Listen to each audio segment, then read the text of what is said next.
So Donald Trump just demanded control of Canadian ports, not a tariff adjustment, not a trade renegotiation, not a diplomatic proposal sent through back channels and discussed behind closed doors, a direct public on-camera demand that Canada surrender operational authority over its sovereign port infrastructure to the United States. His exact words, Canada's ports are critical to American commerce, and it's time they were managed in a way that reflects that reality under American oversight with American standards, serving American interests first. A sitting American president just demanded operational control of another sovereign nation's ports that belong to Canada, that sit on Canadian soil, that are governed by Canadian law, and that have been built, maintained, and operated by Canadians for over a century. Mark Carney's response wasn't diplomatic. It wasn't calibrated. It wasn't the cold analytical chess move precision that had defined his previous confrontations with the White House. Within 48 hours, Canada redirected port capacity away from American shipping, signed emergency preferential access agreements with the European Union and 4 Asian economies, and announced a $12 billion Arctic port expansion that explicitly excluded American commercial participation. Warren Buffett called it the most expensive negotiation mistake he had witnessed in 70 years of business, and then explained the one principle that every first-year negotiation student learns and that the White House apparently never heard. Never make a demand that reveals how badly you need what you're asking for. But it's what Carney said. 7 words delivered directly into the camera that are now being quoted in every foreign ministry and every negotiation classroom in the world that tells you this isn't a trade dispute anymore. When you hear what Trump specifically demanded, why Carney's refusal was actually a trap that inverted the entire power dynamic and what happens to every American product that moves through Canadian waters, you'll understand why this isn't a bad week for American trade. This may be the moment the world discovered who actually holds the leverage on this continent. Hit subscribe because the supply chain consequences are already arriving and they are not slowing down. Let me take you through exactly what Trump demanded because the specifics reveal something that changes the entire calculus of this confrontation. The demand was made at a press conference in the White House Rose Garden. Unprompted, not in response to a question, Trump looked into the camera and said, Canada has some of the most important ports in North America and, frankly, in the world, and they're not being run in a way that benefits the United States. We send billions and billions of dollars worth of goods through those ports, and we have no say in how they're managed. No oversight, no priority access. That's going to change going forward. The United States will require operational oversight of key Canadian port facilities, including Vancouver, Montreal, Halifax, and Prince Rupert, and American commercial shipping will receive priority access and priority processing at all of them. The language was extraordinary in what it revealed. We have no say in how they're managed. As though Canadian ports exist to serve American commerce, American commercial shipping will receive priority access as though the purpose of Canadian sovereign infrastructure is to prioritize the needs of a foreign nation. That's going to change. Not a request, not a proposal, a declaration issued unilaterally, without negotiation, without consultation with the Canadian government, without any legal framework that could justify a sovereign nation demanding operational control of another sovereign nation's infrastructure. This was not trade policy. Trade policy involves tariff rates, import quotas, regulatory standards, dispute resolution mechanisms. This was a demand for physical control of foreign sovereign assets, ports, terminals, shipping, lanes, inspection facilities that belong to Canada the way American ports belong to the United States. Behind the scenes, the pressure extended further than the public statement.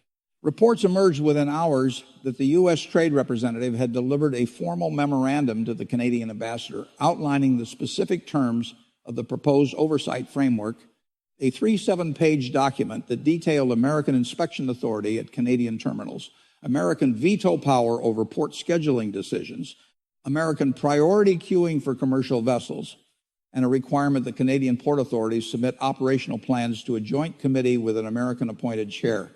The memorandum had been drafted weeks in advance. The public demand was the pressure point. The private document was the architecture of control. One Canadian trade official who reviewed the memorandum said to colleagues in a conversation that was reported within the day, "This isn't an oversight framework. This is a colonial administration document. They're describing the governance structure of a territory, not a trade partnership with a sovereign nation." The Trump administration also communicated through intermediaries that the demand was non-negotiable and that failure to comply would trigger what one senior advisor called a complete restructuring of the bilateral trade relationship, language that trade analysts immediately interpreted as a threat of comprehensive sanctions targeting Canadian exports to the United States. American lobbyists in Ottawa approached Canadian Port Authority executives, suggesting that cooperation would unlock significant American infrastructure investment, while resistance would result in an economic realignment that Canada cannot afford. The public statement was the visible pressure. The private campaign was a coordinated effort to coerce compliance through economic threats, political manipulation, and the implicit promise that submission would be rewarded while resistance would be punished. The pattern was identical to the logic of every imperial demand in history. Give us control of your infrastructure voluntarily, or we will make the cost of refusal unbearable. And then Carney responded. And his response wasn't just a refusal. It was a trap that the White House walked into with both eyes open and still didn't see until it was too late. The setting was the Canadian House of Commons, with every member of Parliament present, the diplomatic gallery packed with ambassadors from 30 nations and the country watching on every screen. Carney stood at the podium and for several seconds said nothing. He let the silence build.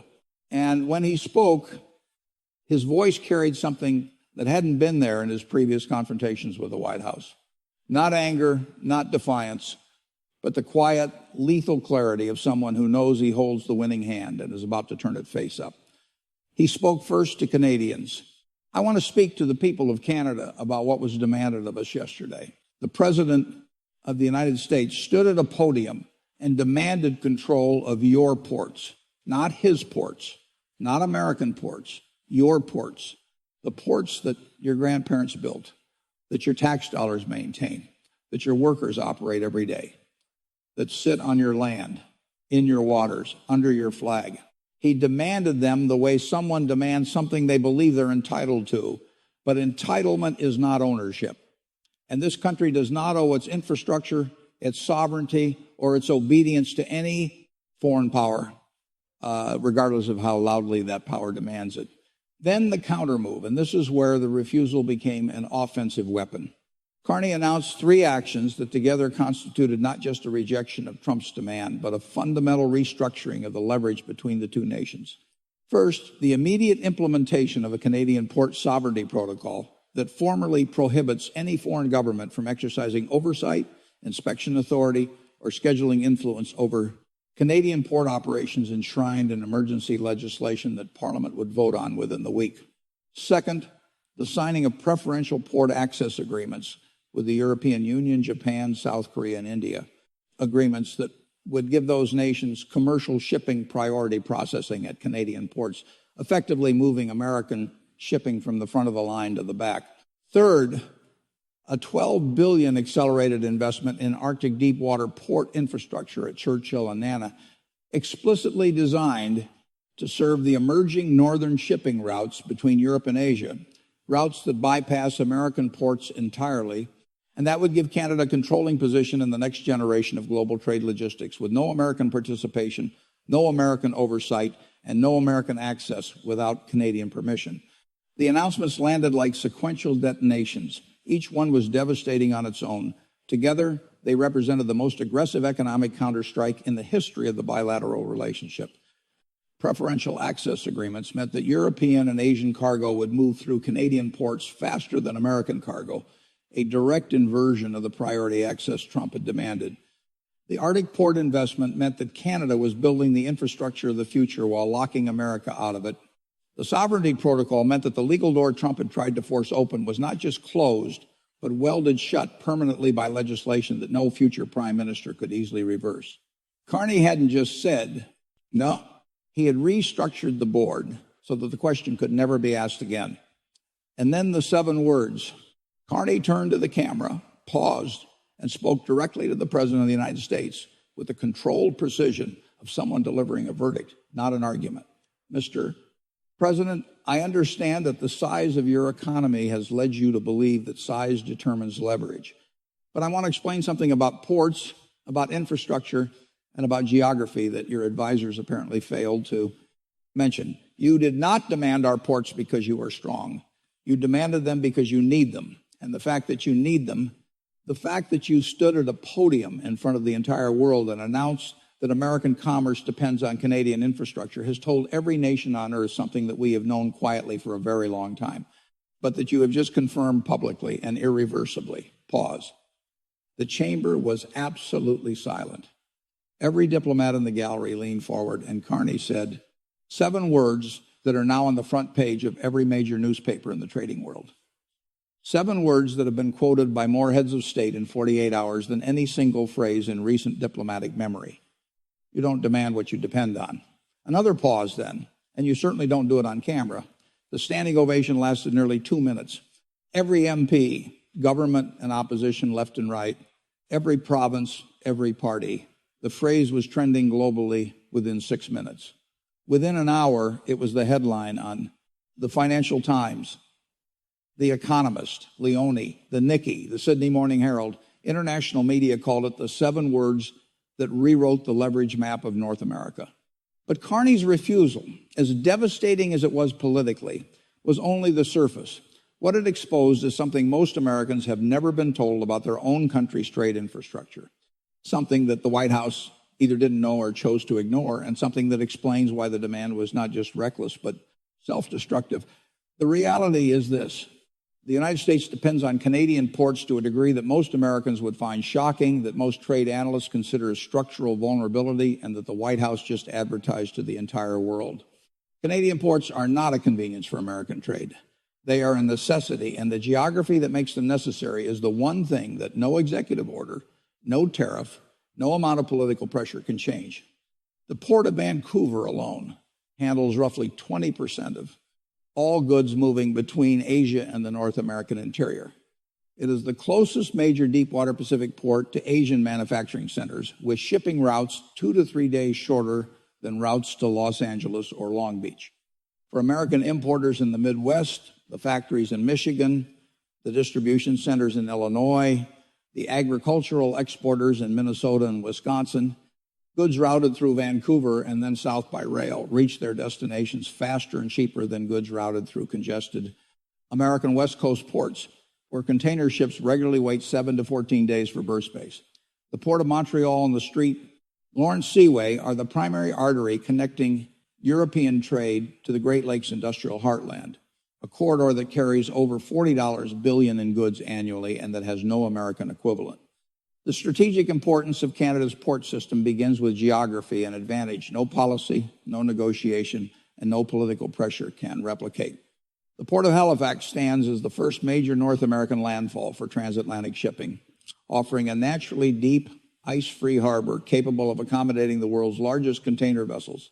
Further north, emerging Arctic gateways such as Churchill on Hudson Bay and proposed deep water facilities on Baffin Island sit directly along the evolving northern maritime corridors. These routes, gradually opening due to climate shifts, are expected to significantly reduce transit times between Europe and Asia, positioning Canada not merely as a participant in global trade, but as a gatekeeper of its future flow. The scale of integration between Canadian infrastructure and American commerce is far deeper than commonly understood. A substantial portion of U.S. trade, often estimated in significant shares when accounting for rail-linked transit, moves through Canadian ports before crossing into the American interior. Critical rail arteries connect these ports to manufacturing hubs across the Midwest, forming a logistics network that is not easily substituted. Facilities like Prince Rupert have quietly become among the fastest-growing ports in North America, precisely because they solve capacity constraints that American ports have struggled to address. From Prince Rupert, goods can reach Chicago in roughly 100 hours by rail, faster than shipments routed through many U.S. Pacific ports. This is not a matter of preference or policy. It is a function of distance, terrain, and infrastructure alignment factors governed by physical reality rather than political will. This is where the narrative shifts from trade policy into the realm of structural power. Tariffs can be negotiated, regulations can be revised, but geography does not bargain, and infrastructure rooted in geography does not yield easily to external pressure. Historically, when powerful nations have sought control over strategically vital ports beyond their borders, the terminology has been consistent. From the British presence in Hong Kong to American control of the Panama Canal Zone and the treaty port system imposed on Qing-era China, such actions have been described not as trade policy, but as extensions of imperial influence. These precedents underscore a fundamental principle of international relations. Sovereign infrastructure remains under sovereign control.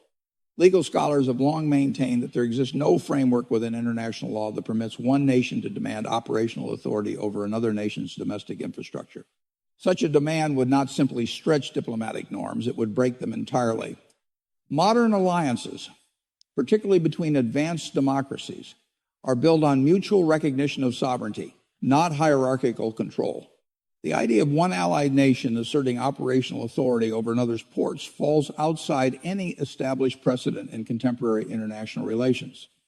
Yet beyond legality lies an even more consequential dynamic, the exposure of dependency.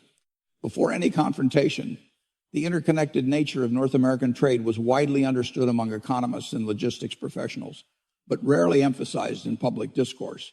Once brought into the spotlight, however, the implications become unavoidable. Shipping routes from Asia frequently terminate at Canadian West Coast ports before feeding into U.S. markets via rail. The St. Lawrence Seaway continues to serve as a vital corridor linking European trade to the industrial heartland of the Great Lakes. Replacing these pathways would require massive infrastructure expansion within the United States, projects estimated to cost hundreds of billions of dollars and take over a decade to complete under optimal conditions. In strategic terms, this reflects what investors like Warren Buffett describe as a moat, a durable competitive advantage rooted in something that cannot easily be replicated. Canada's ports represent such a moat. They are not simply facilities, they are geographic assets embedded within global trade routes. You cannot relocate Vancouver's proximity to Asia.